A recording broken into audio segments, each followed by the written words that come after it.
Chega a Lousame a terceira edición do Encontro de Saberes e Sabores, nun ano no que a froita será a gran protagonista. Dende as 11 da mañá e ata as 9 da noite do vindeiro domingo 2 de setembro, todo aquel que se achegue polo campo da festa de San Roquiño, na parroquia de Tallara, poderá disfrutar dunha degustación gastronómica de froita e hortalizas, de artesanía e de música en directo. En distintas ocasións, en outras dúas, na Praza do Concello e en San Xusto de Toxosoutos, se celebrou pois o primeiro e o segundo encontro de todo aquilo que é o mercado de proximidade, non?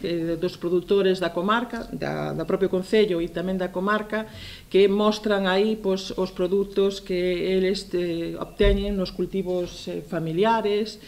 Ademais da Festa da Froita e da Mostra de Cultivo de Proximidade, a Asociación Senda 21 organizará un roteiro de 5 km que sairá e rematará no mesmo campo da festa. Comezará ás 10 da mañá e ao longo do percorrido haberá actuacións teatrais. Percorrido estimamos que sobre a 1 da tarde, 1:30 rematará, que terminaremos no campo da festa de San Roquiño, que é unha ruta circular, e despois ali habrá máis cousas que poder disfrutar e o cal nos gusta moito, que sempre Teresa tiña esa inquietude desde fai tempo, sempre cando facíamos o camiño do mercado nos decía: pois mire, tiñamos que terminar nun mercado, nun propio mercado. Hasta agora facían dali os veciños de Carantoña e algúns do Sanguiñal e así, e agora por primeira vez pois se conseguiu. E dicir tamén que esas persoas, eses veciños de Carantoña, de Sanguiñal, van a ter a súa pequena participación, non no mercado, pero sí en unha representación de oficios. As inscricións para o roteiro xa están abertas, tanto na páxina web como físicamente no Concello.